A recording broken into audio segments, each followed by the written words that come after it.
Bonsoir à tous, bienvenue pour cette 6e émission de débat d'opinion, toujours avec Abdel Salem. Bonjour Abdel Salem. Bonsoir Cédric. Bonsoir, tu vas bien? Très bien. Très bien, merci à toi. Et je remercie Jida Testache d'être avec nous. Bonsoir, conseillère départementale sortante. Oui. Voilà. Bonsoir à tous. Bonsoir, bienvenue dans notre émission débat d'opinion. Bonjour Serge, étudiant dans la communication et tu habites à Aubonne. Oui, bonsoir. Bonsoir Serge.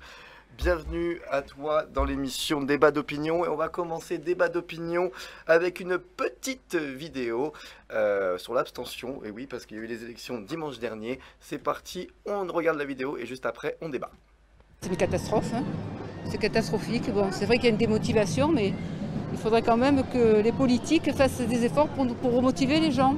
Parce que c'est quand même nous qui avons la main. L'abstention est déjà vachement importante de base et du coup là, un dimanche comme ça, fête des pères, bon, il fait plus ou moins beau mais les gens ils sont dehors et je pense qu'ils s'intéressent moins de base à des élections comme ça. C'est dommage mais c'est juste représentatif de ce qui se passe d'habitude. C'est peut-être un scrutin un peu plus flou parce qu'on est moins au courant, c'est moins médiatisé et puis les sujets nationaux sont portés par tous les politiciens alors qu'en fait les enjeux sont différents. Il y a plein de jeunes qui votent. Voilà. Tout le monde, les gens qui se sentent représentés, investis, ils y vont. Après, si on regarde et qu'on voit que la plupart ne se sentent pas représentés, c'est effectivement que les politiques font mal leur boulot. Alors est-ce que les politiques font mal leur travail? Comme on entend, est-ce que c'est citoyen? Est-ce que déjà c'est la première question que je vous pose? Moi, tout d'abord, j'aimerais vous dire merci pour cette émission. Vous êtes les seuls, moi personnellement, qui m'avez approché pour venir faire cette interview aujourd'hui. Je voulais vraiment vous féliciter. Je crois que ça a été dit par une personne lors de ce reportage. Aujourd'hui, la politique, le débat national. Qui a entendu parler des départementales au niveau des médias d'une manière générale? Personne. On a complètement. Qu'on a manqué de pédagogie? Je pense que véritablement, les médias, ils se sont focalisés, un, la crise sanitaire, de deux, le débat, on est déjà sur la présidentielle. On est déjà dessus. On est déjà sur le duel Macron-Le Pen. Alors que le départemental, habituellement déjà, moi qui suis candidate sortante, en 2015, c'était déjà pas très... Ça mobilise pas. Nous sommes sur des élections régionales et départementales qui mobilisent pas parce que on intervient dans le cadre des politiques publiques au quotidien. En 2015, il y avait 50% d'abstention, 0,9, 50%, 0,9 d'abstention. Là, on est monté à 66,63, c'est énorme. C'est énorme. Moi, je suis persuadée, je vous dis, la non-médiatisation des élections, qui a entendu... Les gens qui sont venus voter, c'est des gens qu'on a été chercher. Est-ce que vous pensez que pour le coup, les électeurs, les citoyens, savent de quoi s'occupe le département et la région? Mais je suis complètement d'accord. Moi, en tout cas, en tant que candidate sortante et candidate pour les prochaines élections, pour celles qu'on va revoter dimanche, au second tour, tous les jours, je fais preuve de pédagogie. J'explique à quoi les gens ils me disent « mais je ne sais pas ce que c'est le département ». Vous voulez que je vous dise? La PMI, les politiques sociales, les seniors, les routes, le plan vélo, le très haut débit aujourd'hui. On a la fibre sur notre département. C'est une compétence du conseil départemental. Ah, il me regarde comme ça. Oui, mais oui. Bon, on a Serge qui est là. Serge, toi, tu n'as pas voté dimanche? Non, je n'ai pas voté. Dimanche, pourquoi d'ailleurs? Parce qu'on a un désintérêt total des politiques. On ne sait même pas qui se présente. Pour commencer, pour nous les jeunes, les seules élections qui sont vraiment importantes, c'est les élections présidentielles. C'est là où on peut remarquer un véritable changement ou espérer un véritable changement. Au niveau des élections régionales... Et le changement, il a opéré non. En 2017? Non. On croit de moins en moins à la politique. La preuve, ils disent tous que les politiciens font mal leur boulot. Pour toi, les politiques font mal leur boulot? Oui. C'est quoi un politique qui ferait bien son boulot, par exemple, pour toi, Serge? Qui tiendrait leurs promesses, tout d'abord, une. Tout d'abord, après, on sort de la crise sanitaire. C'est-à-dire, les gens ils étaient enfermés, ils s'étaient bloqués chez eux. On ne pense pas directement aller voter dès qu'on sort, même si les régionales sont importantes. On sait sur quoi ça joue. Et Serge, j'ai une question, parce que tout à l'heure, Gita a dit que personne ne savait qu'il y avait une élection ce dimanche. Est-ce que toi, tu étais au courant qu'il y avait une élection dimanche dernier? Oui, moi, j'étais au courant. Et j'étais avec la famille, et même si je ne serais pas avec la famille, je ne serais pas parti voter. Parce qu'honnêtement, je connais aucun candidat, je connais pas leur programme. Les politiques doivent faire plus pour nous donner envie d'aller voter, pour nous redonner le goût de la politique, tout simplement. Et qu'est-ce qui manque justement? Qu'est-ce que vous voudriez voir aujourd'hui dans les programmes des candidats qu'il n'y aurait peut-être pas? Plus de sujets concernant les jeunes tout d'abord, parce que moi je suis jeune. Ouais. Par exemple, mes 2 seuls cousins qui sont partis voter, malgré que j'ai une grande famille, ils sont partis voter parce que leurs parents ils les ont obligés. Et encore, ils sont partis voter, ils ne savaient même pas ils ont voté qui. Ils ont voté au hasard. Ouais. Donc ils n'ont même pas lu le programme, Non. ils n'ont pas lu tout ça. Ils sont juste partis pour faire plaisir à leurs parents et c'est tout. Jida, quand vous entendez ça, ça vous fait... Oui, ça me quoi fait... Ça vous fait quoi d'ailleurs? Ça me fait réagir parce que, vous l'avez dit, la crise sanitaire, les gens sont préoccupés que par ça aujourd'hui, ce qui est un vrai sujet. Le vaccin, le mal logement, l'emploi, les gens n'arrivent plus à manger. Je sors avant de venir, d'ailleurs j'étais en retard tout à l'heure, j'étais au Secours populaire. La queue, elle se rallonge. On a des travailleurs pauvres aujourd'hui. Les gens sont préoccupés par ça. Du coup, les départementales, oui, ça ne les intéresse pas. Après, je pense qu'aussi, moi en tout cas, avec Christian Corot, nous sommes les seuls à avoir rédigé un programme qui est sorti, mais il y a déjà 3 semaines. Je rappelle aussi que les départementales, la campagne a démarré le 31 mai. Et le premier tour, c'est le 20 juin. 3 semaines éclair. Éclair. Comment convaincre? Comment venir vous Sans convaincre meeting. aujourd'hui? Sans réunion publique. Sans Moi, meeting, j'ai sans réunion réussi, publique. Je suis la seule, les seuls avec Christian, à avoir fait 4 réunions publiques. On a pu le faire, c'était autorisé. Mais quelle mobilisation! Du coup, nous, effectivement, peut-être qu'aujourd'hui, les politiques que nous sommes, c'est sur la communication. C'est pour ça que je vous dis, ces petits moments, ils sont privilégiés. Moi, j'ai pu faire une campagne avec mon binôme de proximité à travers des petites vidéos. J'ai été chercher des jeunes, des moins jeunes, qui me connaissaient, qui connaissaient mon travail sur le terrain, et de les faire tout simplement témoigner. Il faut peut-être qu'on s'interroge sur les modes de communication. Aujourd'hui, allez, je vous ai ramené ça. Allez tracter ça sur les marchés, dans les boîtes aux lettres, ça ne marche plus. Ça ne marche pas, parce qu'on les retrouve dans une poubelle. Par contre, venir poster des petites vidéos de pédagogie, de dire, moi, la dernière vidéo que j'ai postée hier, sur mon engagement, ce que j'ai porté au conseil départemental sur l'égalité, sur les violences conjugales. Ça fait un tabac. Donc il faut rénover en fait de faire la campagne. Complètement, oui. Je pense qu'il faut innover, il faut se remettre aussi en question. Il faut aussi des gens, des personnes de monsieur et madame tout le monde. Hein. Il ne faut pas, voilà, des gens accessibles. Moi, ce qui est manquant en tout cas sur le territoire. Mais oui, il y a vraiment un tout. Vous pensez que l'abstention profiterait à un camp en particulier? Là, on a vu au premier tour des régionales et des départementales que ça n'avait pas profité au Rassemblement national. On a vu Marine Le Pen qui engueulait, et je pèse mes mots, qui engueulait les électeurs qui ne sont pas déplacés. Aujourd'hui, est-ce que vous pensez que tous les mouvements, tous les partis sont touchés par cette abstention? Oui, et moi, ma crainte le soir du premier tour, c'était que je puisse me retrouver. Je me suis dit, de toute façon, il n'y a pas 36 000 solutions, on va se retrouver face au FN. Moi, je m'en suis réjoui quand même de voir que le FN était vraiment derrière. Qui a pris une grosse claque, alors, bien sûr, et heureusement d'ailleurs, oui, franchement. oui. Heureusement, après, vous regardez, je ouais. parlais tout à l'heure de notre programme, vous regardez le programme du FN, il n'y a pas eu de programme.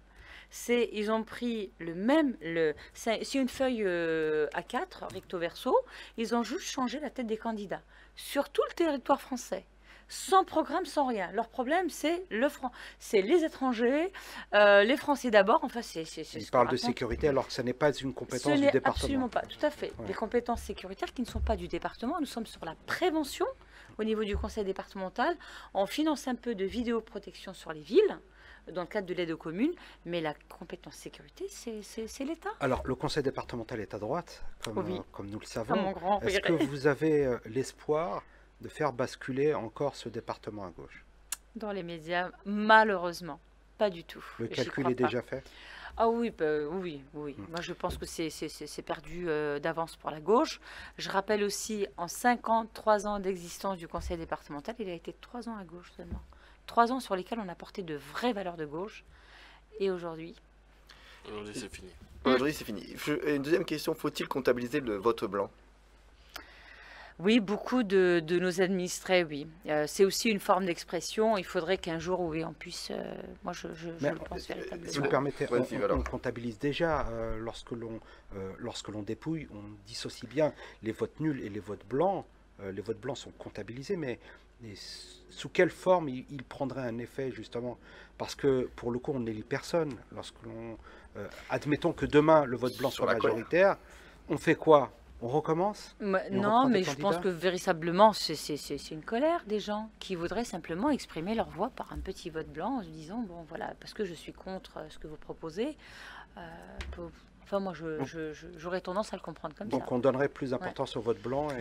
Je voulais demander à Serge, est-ce que, par exemple, s'il y aurait eu le vote blanc dimanche, est-ce que tu aurais été voté et tu aurais mis ton vote blanc s'il aurait été comptabilisé? Ou pas du tout, tu ne serais pas déplacé, toujours pas? Non, je ne me serais toujours pas déplacé. Moi, j'ai vu aucun politicien sur le terrain, pour commencer. D'accord. Certes, vous êtes parti sur le terrain, mais vous n'êtes pas de ma ville. Ça veut dire, moi, ceux que j'ai vus de ma ville, il n'y en a eu aucun. On ne savait même pas où il fallait voter. Pour moi, c'est vraiment du n'importe quoi. Et quitte à aller faire un vote blanc, c'est se déplacer gratuitement. Je me déplace, je fais un vote blanc. Au final, il y a plus de votes blancs, ça mène à quoi? Est-ce qu'on recommence? Est-ce qu'on change? Toujours autant de questions. Toujours autant de questions. Djida, justement, vous pensez qu'on a manqué d'instruction civique à l'école concernant l'exercice citoyen du vote, ou même peut-être que des jeunes auraient pu avoir la volonté d'être au conseil des jeunes, ou voire même au conseil municipal? On a manqué un petit peu de ça? Moi, je pense qu'on a complètement manqué, oui, de pédagogie, l'instruction civique comme on a pu le vivre à un autre temps. Ce devoir citoyen et tout simplement s'intéresser, je dis encore une fois, à l'élection départementale. Quand je dis aux personnes, la PMI c'est une compétence du département, les collèges. Nous on a un vrai souci sur Villiers-le-Bel, la question des collèges. Je suis au front en bataille avec le conseil départemental, on réclame un 4e collège, la présidente veut nous faire un 3e bis. C'est une compétence du département. Et tout ça, ça n'est pas expliqué aujourd'hui en classe, je dirais, de 4e, voire sur un programme de 3e. On ne l'explique pas. Comment aller chercher les jeunes, justement, pour aller voter? Comment leur expliquer tout ça? Alors oui, l'éducation, comme vous le dites, mais il faut encore plus, je pense, parce que quand je vois Serge là qui est là, je pense qu'il faut plus. Moi j'ai vu aussi voilà, qu'on dit ouais, les politiques sont là sur le marché que quand il y a des élections. Par exemple, ils sont jamais là quand il n'y a rien, juste pour prendre des nouvelles des citoyens et tout ça. Est-ce qu'il ne faudrait pas aller tout le temps sur le terrain, même si on est en place?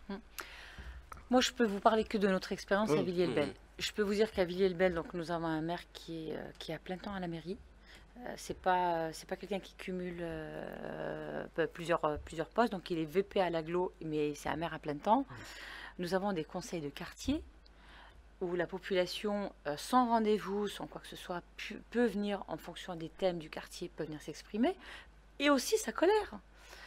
Donc ça, c'est aussi un acte démocratique. Après, nous avons aussi un maire qui est très allé. Il reçoit sur rendez-vous. Il a des permanences sur rendez-vous, tous les vendredis après-midi. Après, moi, je n'attendais absolument pas cette élection pour sortir dehors. Moi, les gens, je traverse la rue, ils me connaissent. Peu importe les origines, l'âge, etc. C'est ce travail de terrain, probablement que certains, oui, sont déconnectés de la réalité. En tout cas, moi, ce qui n'est pas mon cas sur la ville de Villiers-le-Bel, je rappelle que je suis... sur Villiers-le-Bel, on a fait un... Même si le taux de participation, le taux d'abstention est aussi catastrophique, comme partout, mais j'ai pu faire 28% de taux de participation. Enfin, j'ai recueilli 28% des voix. Ville et 20,90 sur le canton. Sur le canton. Après, c'est le côté gonesse où je pense que cette proximité... Moi, j'ai fait une vraie campagne à Villiers-le-Bel, numérique, de présence aussi. Et je rappelle, sur le terrain, ouais, on a fait les marchés, on a fait... Mais je l'entends, hein, la réflexion, on vous voit que... quand des élections. Oui, je l'entends, mais par contre, moi je fais partie de ces élus très proches des habitants. On est sur les réseaux sociaux aujourd'hui. Moi, le nombreux messages que je reçois sur Messenger, des gens qui m'alertent sur leur situation personnelle, c'est vrai, je vous ai déjà écrit sur Messenger. Voilà. Je réponds. Aujourd'hui, on a quand même accès à ces réseaux, à cette communication. Auparavant, il fallait passer par la mairie, le rendez-vous habituel, ou par le barrage de la secrétaire. Aujourd'hui, on est très accessible. Après, moi, voilà. Donc, il faudrait que tous les politiques soient sur les réseaux sociaux. Bon, je pense que mais ça... tous, aujourd'hui, tous. Après, moi, je réponds moi-même à mes messages. Chacun ne fait peut-être pas ça. Moi, je réponds moi-même. Et dans Je votre n'ai parti, pas un ils font ça secrétariat qui... Comment? Dans votre parti, ils font ça?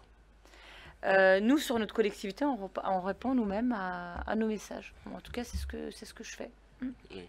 Bah, propose à Aubonne aussi de faire la même chose. Ah oui, Oui, il faut le proposer. Faut proposer. Alors, il faut déménager.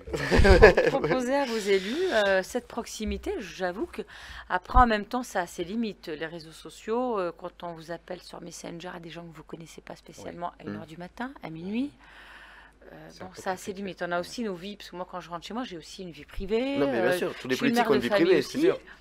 C'est compliqué, ça aussi, c'est limite. Mais par contre, en tout cas, je parle que pour mon cas, je ne connais pas le reste. Je suis extrêmement, je reste très accessible. Mais j'aimerais bien vous entendre. Qu'est-ce que voudrez-vous, qu'est-ce que vous voudriez aujourd'hui, par exemple, pour vous inciter à voter pour moi, tout simplement à discuter, échanger sur la vie quotidienne des jeunes. Qu'est-ce que je peux faire pour vous, moi, aujourd'hui? Pour moi, ce qu'il faudrait, Oui. d'abord, c'est plus de politique sur le terrain. Parce que quand on reçoit des brochures, on ne sait même pas c'est qui se présente, on les jette, il y a un désintérêt total. Alors que sur le terrain, si on peut échanger, connaître le programme, déjà on va réfléchir à 2 fois avant d'aller voter pour savoir si ce programme nous correspond. Moi, pour ma part, tout ce qu'il faudrait, c'est le terrain, honnêtement.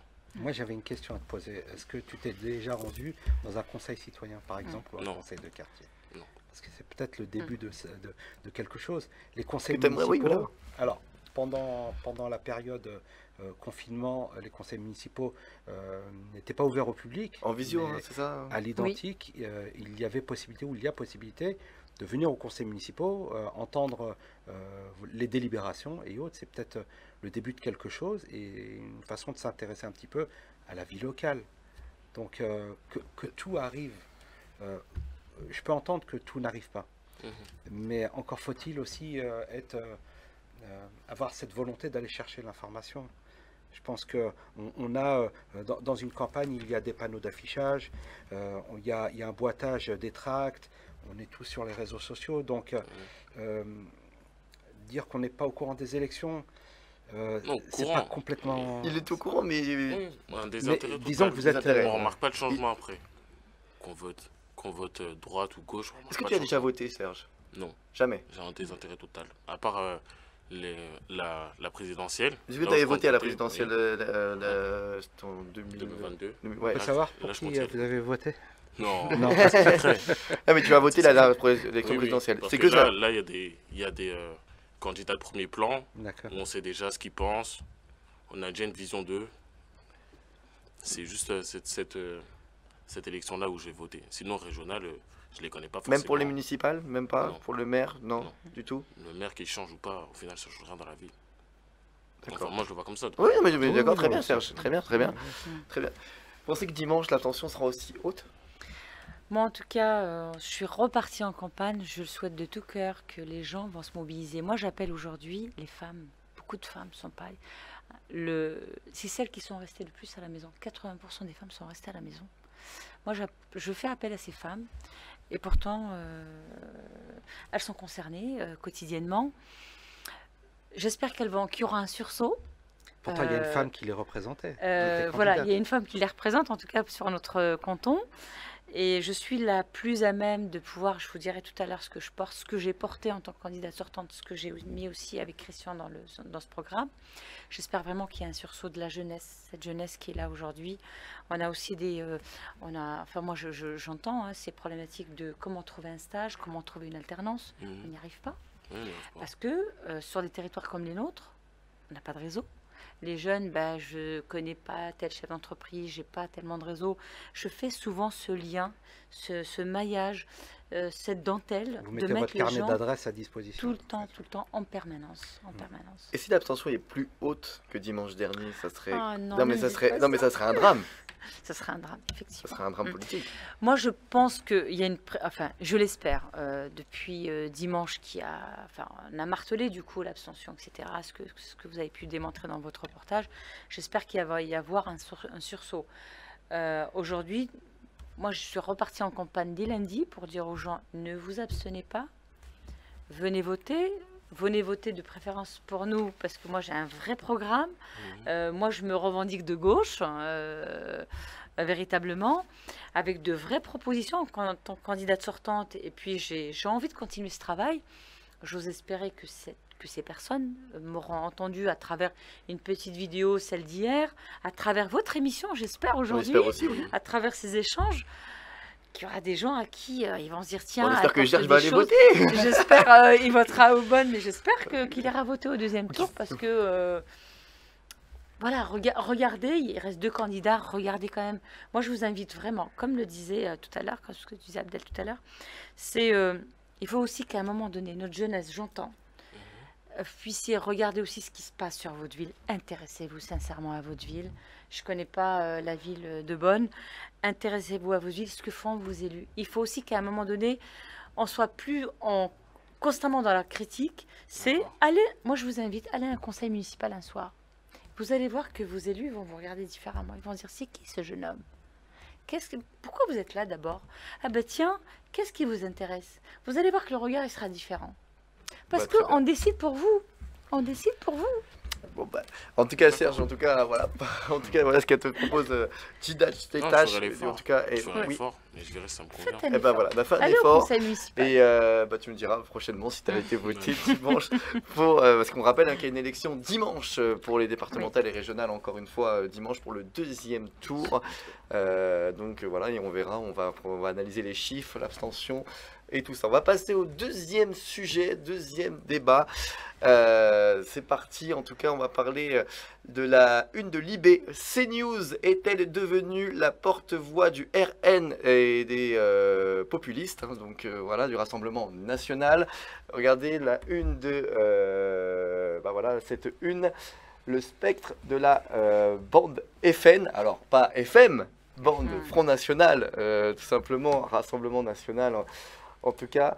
Effrayés par la devise populiste de CNews, les salariés de la radio mobilisent contre la reprise en main de Vincent Bolloré, parce qu'on rappelle que Vincent Bolloré est le patron de CNews, et que CNews et Europe 1 seraient rachetés entre les deux, et tout simplement, et on rappelle que voilà, il y aura Laurence Ferrari qui sera maintenant sur CNews et Europe 1 le soir.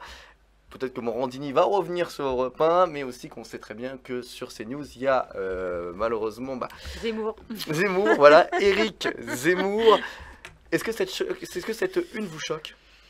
Oh, moi, ça ne me choque pas. Moi, c'est des chaînes, CNews, je citerai TF1, je citerai BFM. Je ne regarde plus. Je boycotte. Quand je me déplace, j'ai autour de moi des personnes âgées. Quand je les regarde, quand je me rends à leur domicile et que je les vois sur BFM, pour ne pas les citer, je leur dis de changer immédiatement de chaîne. Moi, je ne regarde plus, je boycotte. Et cette course à l'audimat à n'importe quel prix, même au prix d'appeler, de recruter un multirécidiviste qui a été condamné plusieurs fois pour incitation à la haine raciale, est-ce que vous trouvez que ça a du sens? Et est-ce qu'aujourd'hui la télé n'est pas malade de tout ça, justement, du rendement uniquement pour vendre la publicité? Et est-ce que ça sert vraiment à la démocratie? Moi, sincèrement, ça nous dessert. Je trouve que ce genre de... Moi, j'appelle vraiment les gens au boycott. Ne regardez plus. Même la radio? Écoutez plus, d'ailleurs. Oui, voilà, écoutez plus. Moi, ces chaînes-là, moi, j'écoute pas. Après, si tous les Français se mettaient à faire ça, mais je pense que les patrons de CNews se poseraient des questions. Mais est-ce que CNews est vraiment un truc avec le Rassemblement National? C'est comme le dit Libération? Ah, moi, bien sûr, quand on écoute Zemmour, quand j'écoute... je crois que lui, il est sur BFM, mais je regarde Zemmour tellement plus. Non, il est sur CNews. Non, l'autre, Pascal Pro. Non, mais CNews aussi, Pascal Pro. CNews. Comment c'est... Pour moi, c'est plus du journalisme, c'est des torchons. Ce n'est pas du journalisme, c'est pas de l'information. Ce n'est pas possible. Moi, sincèrement, je boycotte. Je ne regarde pas. Je n'écoute pas et je ne regarde pas. Serge, toi, qu'est-ce que tu en penses de cette une? Pour moi, CNews, à la base, c'était une chaîne d'information. Maintenant, vu de leurs nombreux invités qui sont clairement du parti Rassemblement National, du Rassemblement National, c'est d'ailleurs ceux qui en ont invité le plus. On voit très clairement que c'est devenu une chaîne d'opinion. C'est plus devenu une chaîne d'information, avec les rubriques des Zemmour, par exemple, qui sont quotidiennes, ces émissions quotidiennes avec Laurence Ferrari, je crois. Et vous seriez capable de justement de boycotter comme le suggère du Datesh? Non. Non. Non, tu regardes quand même. Oui, moi je regarde quand même. Moi je regarde plus BFM, même si le niveau de BFM est aussi aberrant. Mais je regarde au moins. C'est quand même un paradoxe. En tout cas, Europe 1 est en grève depuis le 6e jour. En tout cas, est en grève. C'est pour vous dire que c'est compliqué avec Europe 1, CNews. Donc c'est très très compliqué pour les salariés de Europe 1, de CNews. On rappelle que aussi Morandini à l'époque. Il devait aller sur CNews, CNews était en grève, donc après il avait été sur le plateau de Non-Stop, il tourne sur le plateau de Non-Stop, il va pas à CNews pour expliquer aux téléspectateurs, mais il est quand même sur CNews, il est quand même diffusé sur CNews, et là on voit que toutes les émissions de CNews vont aller sur Europe 1 l'année prochaine, donc il y a une vraie inquiétude à avoir, hein, très franchement. Vous pensez que les journalistes d'Europe 1 justement qui défendent une certaine éthique du journalisme, le fait qu'ils se mobilisent justement pour pas qu'on leur impose une ligne éditoriale, d'abord, est-ce que vous seriez susceptible de les soutenir justement dans leur démarche? Oui, complètement, bien sûr. Bien sûr, moi je les soutiens, continuer à maintenir la pression. Aujourd'hui, une chaîne quand même comme Europe 1, là par contre, j'écoute certaines émissions, mais il faut continuer à maintenir la pression, bien évidemment. Moi, je vous dis encore une fois, sincèrement, je boycotte. Et je refuse, parce que quand vous allumez votre poste de télé ou de votre poste de radio, vous donnez de l'audimat à ces gens, c'est pas possible. Mais il y a quelque temps, on parlait de la lepénisation des esprits. Est-ce que vous pensez qu'aujourd'hui, d'abord, on a un parti qui cherche une certaine fréquentabilité, mais est-ce que vous pensez que cette lepénisation des esprits, elle n'est pas sous-jacente justement, elle ne passe pas discrètement sous les radars pour faire passer des idées qui sont, il y a quelques années, qui n'auraient jamais été audibles et qui aujourd'hui sont d'une évidence pour certains auditeurs? Moi, c'est pire que ça. Au niveau du Rassemblement national, moi qui fais campagne tous les jours, lorsque je croise des gens d'origine pas française, moi je me considère comme d'origine française de branche. C'est-à-dire de branche, voilà, un arbre, et moi je suis rattachée parce que je ne suis pas née en France. Alors que les Français de souche puissent voter FN et les Français de branche puissent voter FN, aujourd'hui on a dédiabolisé ce parti. Les gens aujourd'hui, quand ils parlent de FN, ils parlent de Marine. C'est je vote Marine. Lorsque vous apprenez, moi je l'ai appris la semaine dernière, il y a une candidate, je crois que c'est à Compiègne, dans l'Oise, aux élections départementales, d'origine marocaine, qui se présente sur l'étiquette Rassemblement national. Je me dis, mais là, il y a quelque chose en fait. Il s'est passé quoi dans ce pays? Ça manque de cohérence. Je ne comprends pas. Comment des personnes comme ça peuvent porter les valeurs nauséabondes du Rassemblement national? Mais aujourd'hui, Marine Le Pen, elle est rentrée dans tous les foyers français. Et puis vous avez des gens, après, je dissocie deux choses. Il y a aussi les Français, je dirais, qui sont profondément racistes. Mais il y a aussi, je pense, le ras-le-bol de la classe politique, c'est aussi une forme de sanction, de colère. Le fait, voilà, une forme de colère du fait de voter Rassemblement national. Pour moi, il y a vraiment deux. C'est ce que j'entends en tout cas en tant que. Et là, à l'identique, vous pensez qu'il faut faire preuve de pédagogie, d'expliquer à ces électeurs qui se sont trompés de camp, de revenir à la raison, de revenir à des partis démocratiques. Et là, il y a un réel travail. Il faut que les partis, comme vous dites, démocratiques reviennent. Il faut que tous ces partis-là se remettent en question, reviennent sur le terrain politique qui aujourd'hui, tous les partis qui soient de droite comme de gauche. Là, vous me tendez une perche. Vas-y, alors. Vas-y. Lorsque l'on a, et pour le coup, je pense à votre parti, lorsque l'on a un Manuel Valls, qui, il y a quelques années, était vraiment dans le social et qui s'est complètement radicalisé, et je pèse mes mots lorsque je dis ça, est-ce que vous pensez que d'abord ça a profité aux gens qui se disent de gauche? Je crois qu'il a encore fait une déclaration. Dimanche dernier, ce week-end ou lundi ou mardi, il a fait une déclaration en disant qu'il trouve ça, en gros, j'ai plus vraiment les mots, mais qu'il trouve ça bête que la gauche se rassemble en Ile-de-France. Ouais. C'est Manuel Valls. Je pense qu'il s'est perdu. Ah, il s'est complètement perdu. Moi, j'échange régulièrement avec des gens qui étaient proches de Manuel Valls. Ils ne reconnaissent plus le personnage. Et puis, il a été Premier ministre quand même. aller se faire parachuter, donc retourner en Espagne en avec disant les c'est secrets, fini. les secrets Mais est-ce que pour vous, la gauche, elle a bien fait de se rassembler sur l'île de France? Bien sûr. Même avec le France Insoumise? Ah oui, bah après il y a eu des discussions d'appareils politiques, mais je pense oui, ils ont bien fait de se rassembler. Mais il faut que ces partis reviennent sur le terrain, reviennent expliquer à des jeunes comme vous qu'est-ce que c'est. Moi je suis un produit, moi j'ai été formée au Parti Socialiste depuis 1994. Mes premiers pas en politique, je les ai faits dans une section à Villiers-le-Bel du Parti Socialiste. C'est comme, je ne savais pas ce que c'est que faire une campagne électorale. Moi j'étais un peu comme vous à l'époque, j'avais une vingtaine d'années. Je partais très curieuse. J'ai toujours été par contre militante associative. Et puis à un moment donné, qu'est-ce que c'est qu'un parti? Qu'est-ce que j'ai décidé d'adhérer au PS? J'ai tout appris au PS. Est-ce que vous apprenez vos premiers pas en militante politique. Vous apprenez ce que c'est qu'un maire, qu'est-ce qu'on fait au département. Mais ça, c'est perdu tout ça. Revenons au débat aussi. Mais est-ce que CNews fait ce qui est le porte-parole du Rassemblement National? CNews. Alors, tu dis oui. Oui. On voit avec les invités, comme je l'ai déjà dit. Mais après, ça paye, vu qu'il y a un succès au niveau de l'audimat, comme vous avez dit. Il y a un vrai succès. Et CNews, là, ils sont en train de battre tous les records. Ouais. Et est-ce que Éric Zemmour doit rester à l'antenne? Moi, je pense qu'il y a longtemps déjà, on aurait dû l'exclure de l'antenne, Éric Zemmour. Tous ces gens qui appellent comme ça à la haine raciale, il faut exclure tous ces gens-là. Après... Toi aussi, tu penses qu'il faut l'exclure? Oui, quand on est condamné à la haine raciale, on n'a pas de raison de dire. Sincèrement, c'est pas possible. J'ai fait plusieurs bavures en live. Je ne comprends pas. Moi non plus. Il continue et CNews le soutient. Moi, je ne comprends pas comment ce Tom peut encore continuer à animer les émissions. C'est pas possible. C'est pas possible. Est-ce que vous pensez que Zemmour peut se présenter à l'élection présidentielle? Moi, j'y crois pas. Vous y croyez pas? J'y crois pas. D'accord. Abdel-Salam, tu crois? Après, entre la peste et le choléra, entre Marine et lui, ils se trouveront bien à s'entendre à un moment donné. Moi, j'y crois pas. Je pense qu'il fait monter il aime bien, il lance des petites piques, il fait monter ce qu'on appelle le buzz, je crois. D'accord. Et très bien. On va passer au troisième.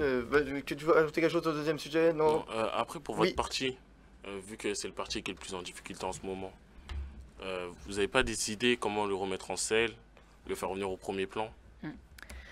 Moi, comme je disais tout à l'heure, je suis un produit du Parti Socialiste. On a quitté le PS en 2016.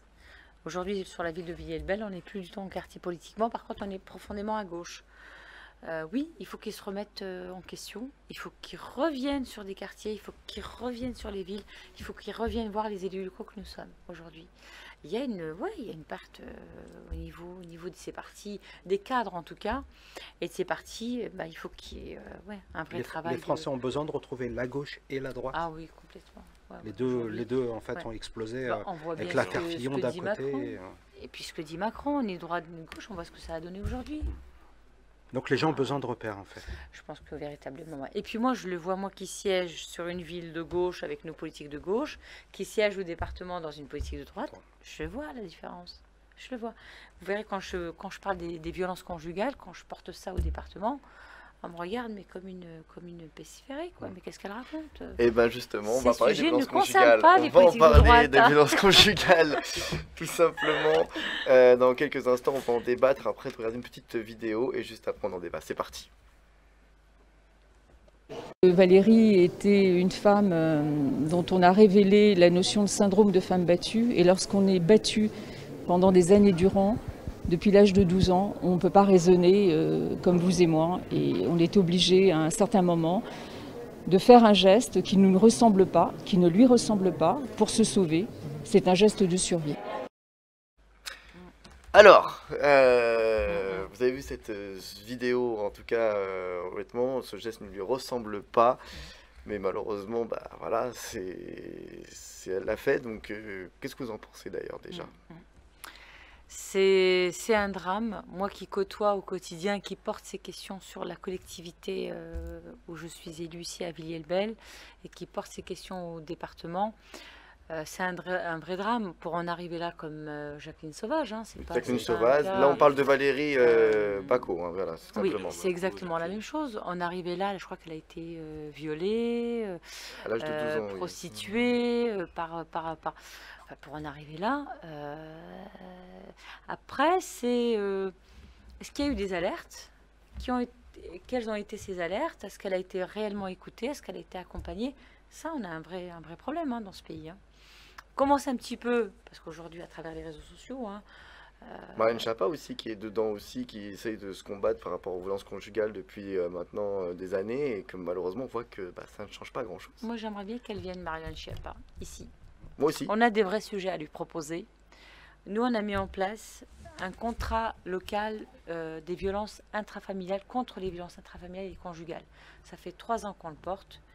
Pour réunir, parce que pour en arriver là, à ce drame, nous, quand une femme arrive à la ville de Villiers-le-Bel victime de violences conjugales, on la reçoit au CCAS, c'est le Centre communal d'action sociale. Voilà, elles sont repérées là-bas. Par contre, une fois qu'elles ont porté, une fois qu'elles sont venues s'expliquer, dire voilà, je suis victime, allez porter plainte au commissariat. Qu'est-ce qui se passe derrière? On sait pas. Qu'est-ce qui se passe derrière? Serge.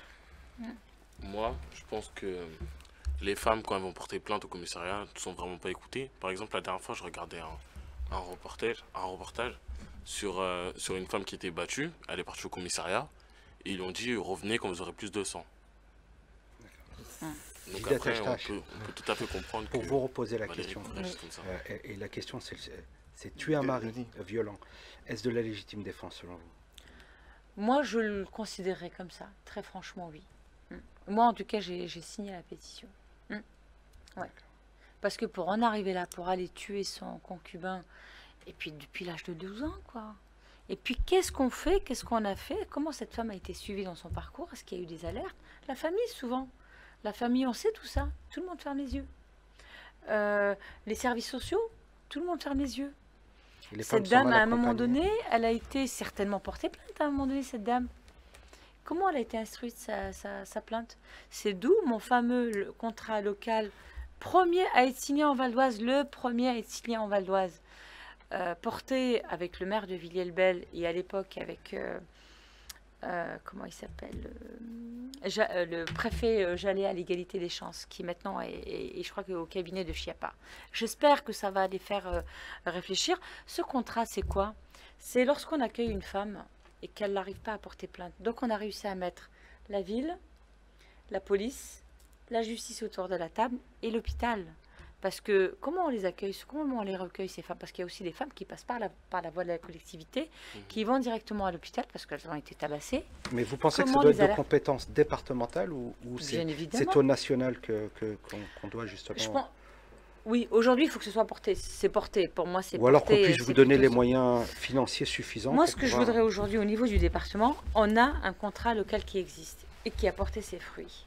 Parce que quand on parle des violences conjugales, on va jusqu'au bout. C'est aussi, pour qu'elles arrêtent de se faire prendre des coups, c'est comment on les reloge. Aujourd'hui, elles retournent chez elles parce qu'elles font le 115, elles atterrissent dans des hôtels, je peux vous le dire, j'en ai accompagné une, dans des hôtels avec plein de cafards, avec des gens qui viennent de partout, pas spécialement pour les femmes. Il y a tout ça aussi, tout ce maillage. Vous avez un contingent de logement sur la ville pour des cas de femmes qui ont été violentées, que vous pourriez reloger très rapidement en attendant que les services sociaux puissent prendre le relais. C'est une chose à laquelle vous avez pensé? Oui. Aujourd'hui, je reviens toujours à mon contrat. Ouais. Dans le contrat, il y a 4 volets. Il y a le volet comment elles vont pouvoir porter plainte. Et le volet formation, comment on se reconstruit, comment on les accompagne et comment on les reloge.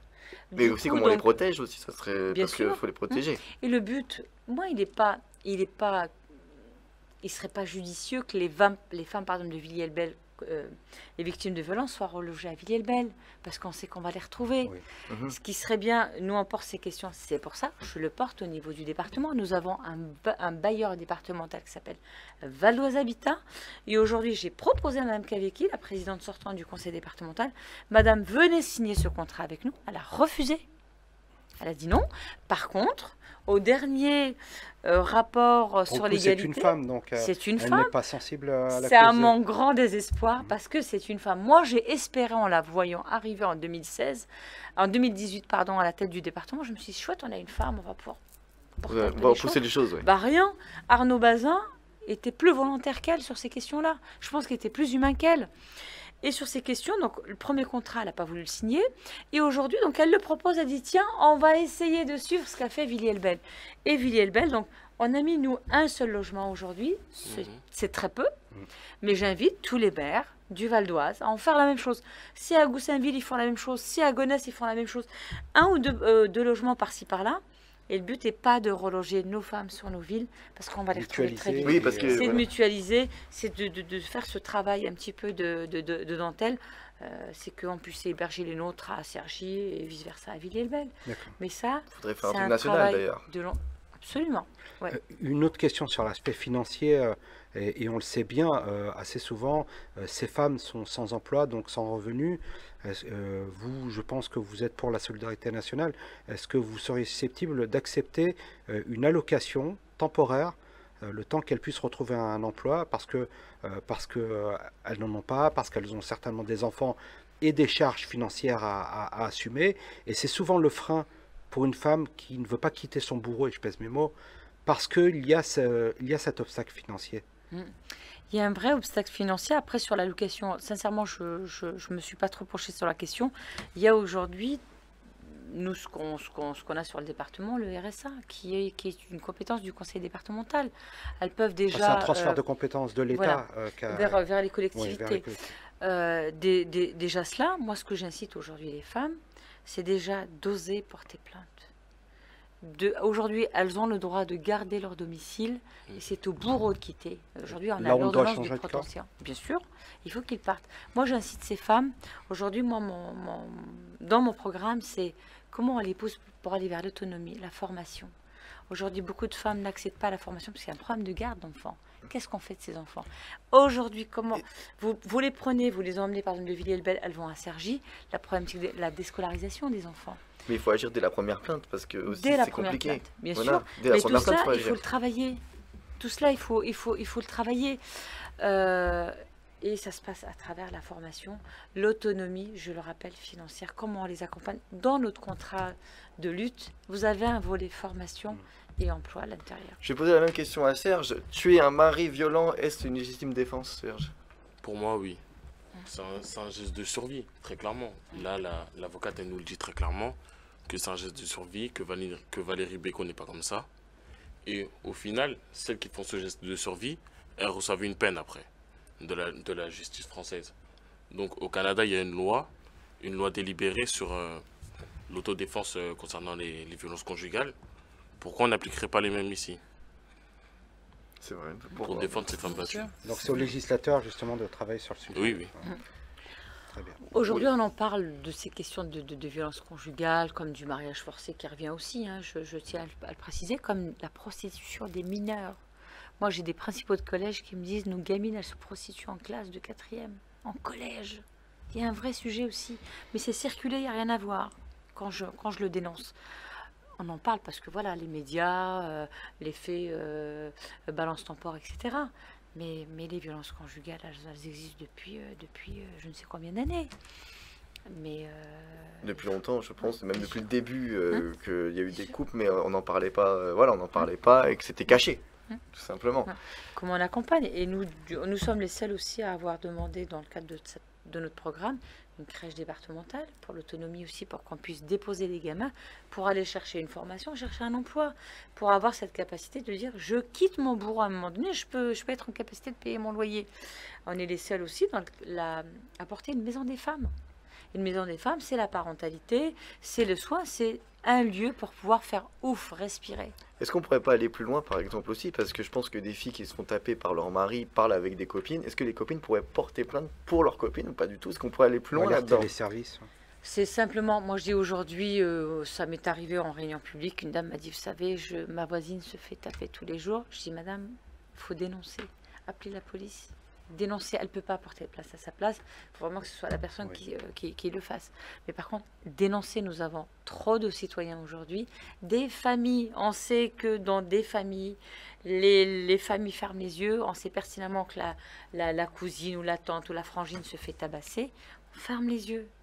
Et je voulais aussi dire quelque chose d'important, on pense souvent que les femmes victimes, ce sont des femmes de quartiers populaires, d'origine étrangère, c'est faux, c'est faux. Combien de témoignages je prends de femmes cadres, mais la honte d'aller porter plainte parce qu'elles prennent des coups. Elles sont cadres. Moi, la dernière que j'ai accueillie, elle est à la Société Générale, directrice de banque. Elle me dit, mais comment voulez-vous que je porte plainte? Ça va se savoir. Je suis cadre, je dirige une agence de 50 salariés. Je fais comment? La honte, le sentiment de honte aujourd'hui. Il y a aussi ça. Et aussi, c'est très compliqué aussi quand on est une femme et qu'on se fait battre par son gourou, par son mari. Et c'est vrai que c'est très compliqué comment on agit aussi.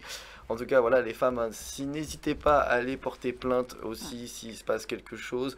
Il y a les pharmacies aussi, hein, si ma mémoire est bonne. Aujourd'hui, les médecins peuvent alerter. Aujourd'hui, vous avez aussi dans les commissariats, à mon grand regret, nous n'en avons pas suffisamment, on a 8 travailleurs sociaux dans les commissariats. Travailleurs sociaux, c'est-à-dire une psychologue et une assistante sociale pour recueillir justement ces victimes. Mais elles ont des horaires de bureau, elles ne sont pas là 7 jours sur 7 et 24 heures sur 24.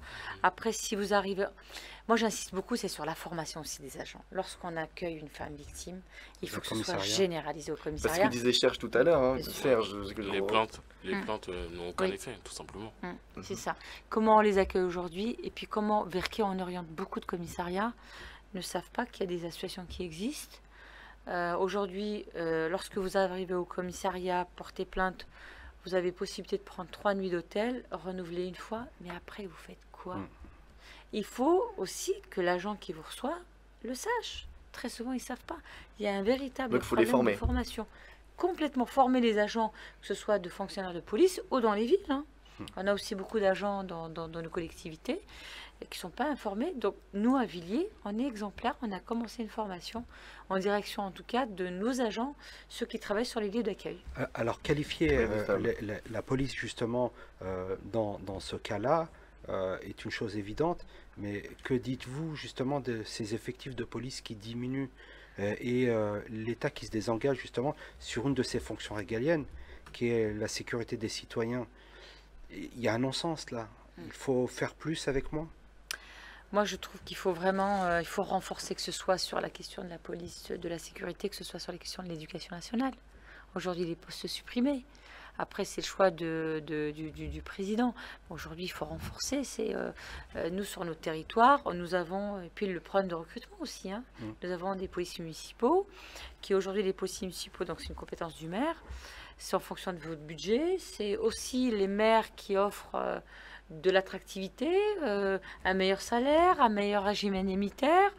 Les agents, ils ne restent pas tellement sur des villes un peu plus populaires. Ils préfèrent aller à Nice, par exemple. Alors, vous qui êtes conseillère départementale et qui avez la gestion des collèges, est-ce que vous pensez que la misogynie commence déjà au collège et qu'il faille mettre des choses en place? Moi, je le dis, je le redis encore, je suis désolée de reparler de mon fameux contrat de lutte. Nous, on déconstruit à Villiers-le-Bel, c'est pour ça que je le dis vraiment, on est exemplaire. On déconstruit dès la maternelle. On a mis des formations en place dès la maternelle. On explique aux gamins dès le plus jeune âge qu'est-ce que c'est qu'être une fille, qu'est-ce que c'est qu'être un garçon et la différence. Aujourd'hui, pour déconstruire, si on déconstruit dès la crèche, dès la maternelle, ça, on n'en arriverait pas là où aujourd'hui au collège. Pour les sociétés de demain. Vous pensez à la maternelle, c'est suffisant? Dès la maternelle? Ou trop tôt? Ouais, trop tôt. Pour moi, c'est trop tôt. Tu dirais vers où, toi, Serge? Tu dirais qu'on commence à... Collège. Collège? Même en primaire, tu dis que c'est trop tôt en primaire? Non, parce que pour moi, il n'y a pas vraiment de misogynie en primaire. Après, ça se trouve, je ne suis pas bien informé. C'est la manière dont on éduque les enfants. C'est pour ça que quand je dis la maternelle, par exemple, l'évolution. La maternelle, c'est l'évolution. Comment vous élevez, par exemple, quand on est dans une crèche, les garçons vont jouer... Mais on est là, hein. Les garçons vont jouer avec des petites voitures et les filles avec des poupées. Comment on déconstruit tout ça pour permettre aussi à ces filles qui aujourd'hui, quand elles arrivent sur un parcours universitaire, elles sont brillantes et après on les perd de vue. Comment on déconstruit? Comment, moi je dis souvent quand je vais dans les collèges, je dis aux filles, allez, ayez de l'ambition, allez vers des filières dites techniques. C'est là où on gagne sa vie. N'allez pas... 73% des salariés des collectivités, nos agents, ce sont des femmes.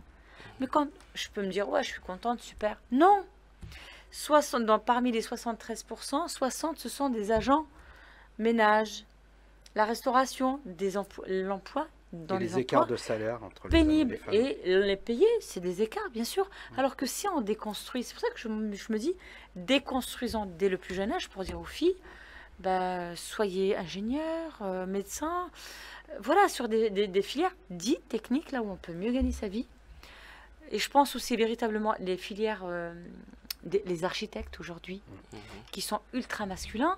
Si on veut aussi réfléchir les villes de demain, nous on fait ce travail aussi à Villiers-le-Bel, sur l'espace public. Si on veut réfléchir les villes de demain pour que les femmes et les hommes trouvent leur place dans l'espace public aujourd'hui, sur des villes comme les nôtres et sur l'ensemble du pays, déconstruisons le plus tôt possible. Et votre contrat de lutte, ça fait combien de temps vous l'avez mis en place? Nous, il a été signé il y a 2 ans.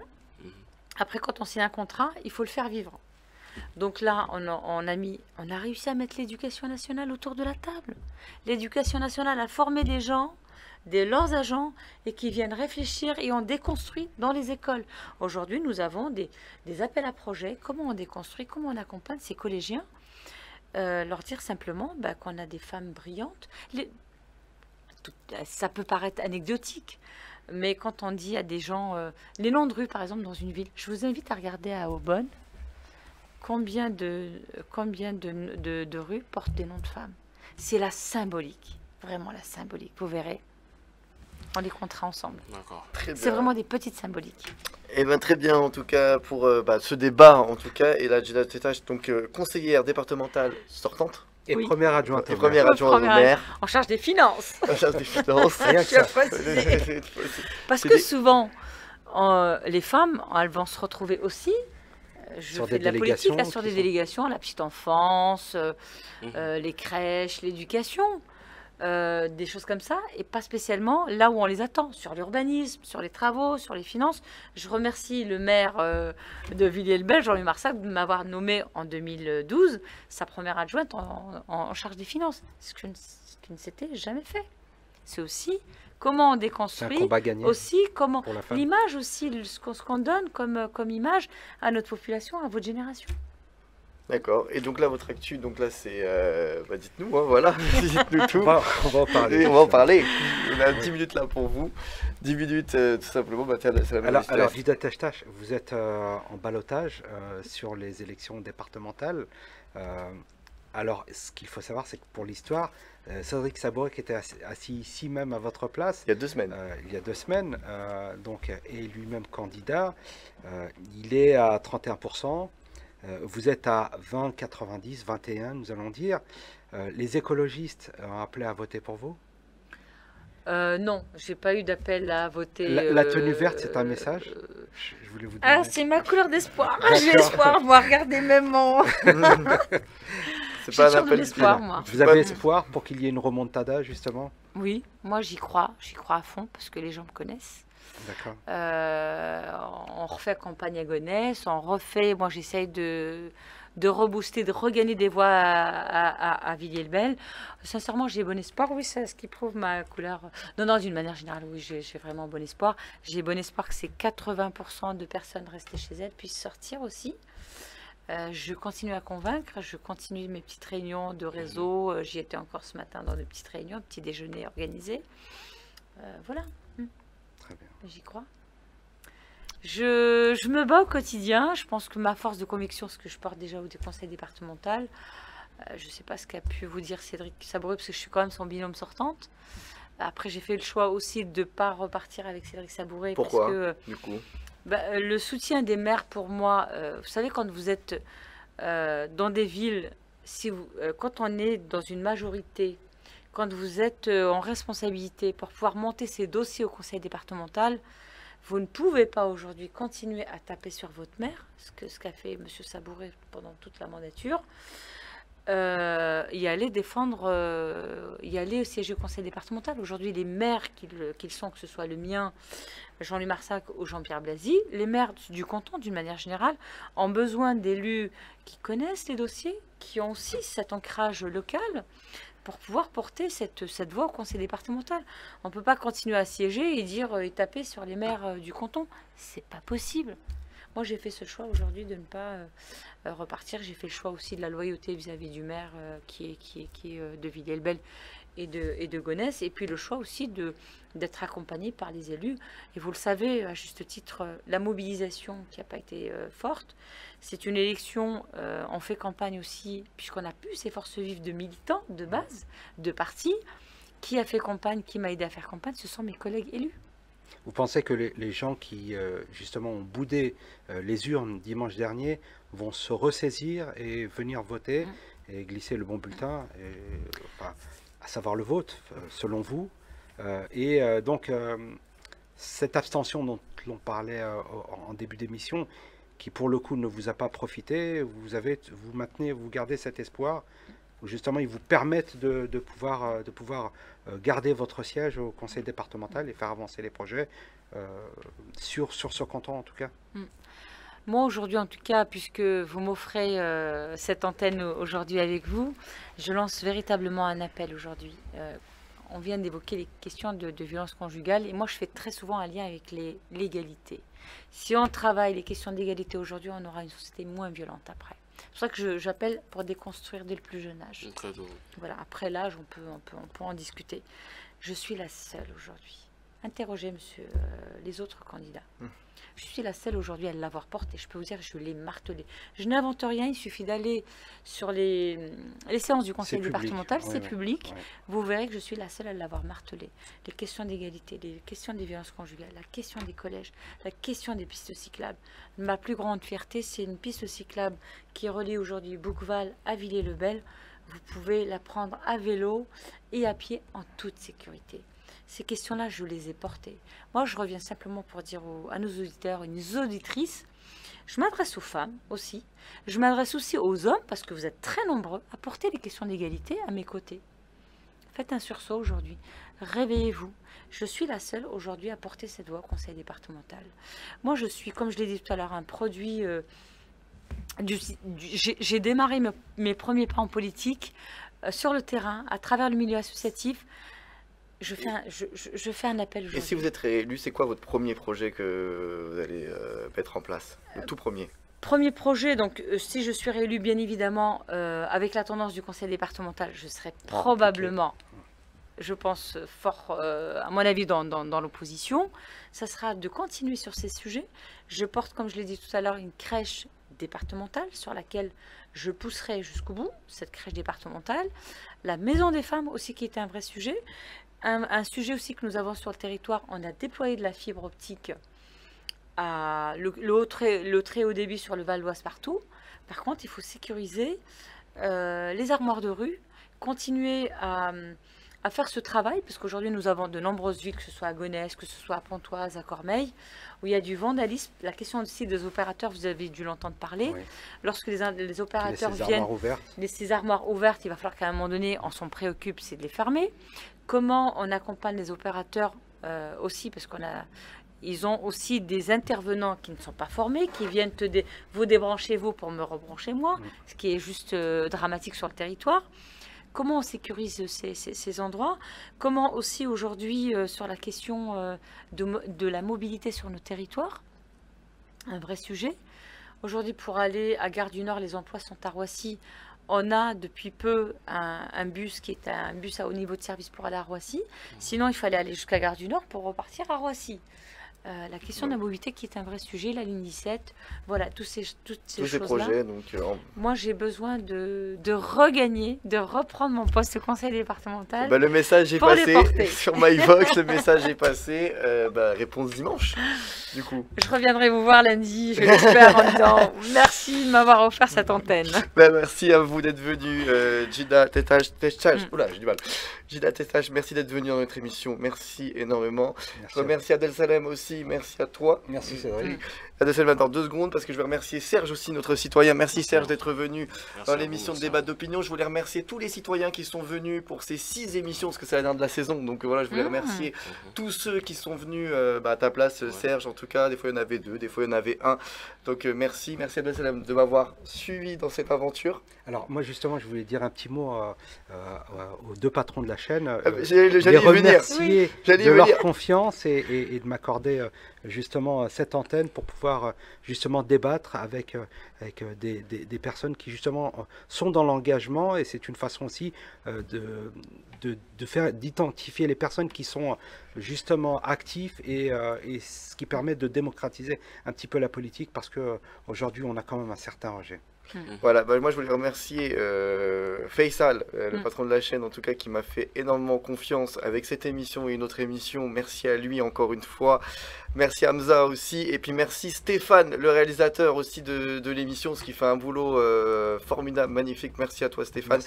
Merci à l'aventure Mike Vox, et voilà, j'espère que cette émission, longue vie à la rentrée, on l'espère, en tout cas on verra ça, mais en tout cas voilà, je voulais remercier pour ces 6 émissions, parce que franchement voilà, j'ai passé un pur moment avec même tous les politiques qui sont venus, hein, voilà, qui sont venus à votre place. Donc merci à vous.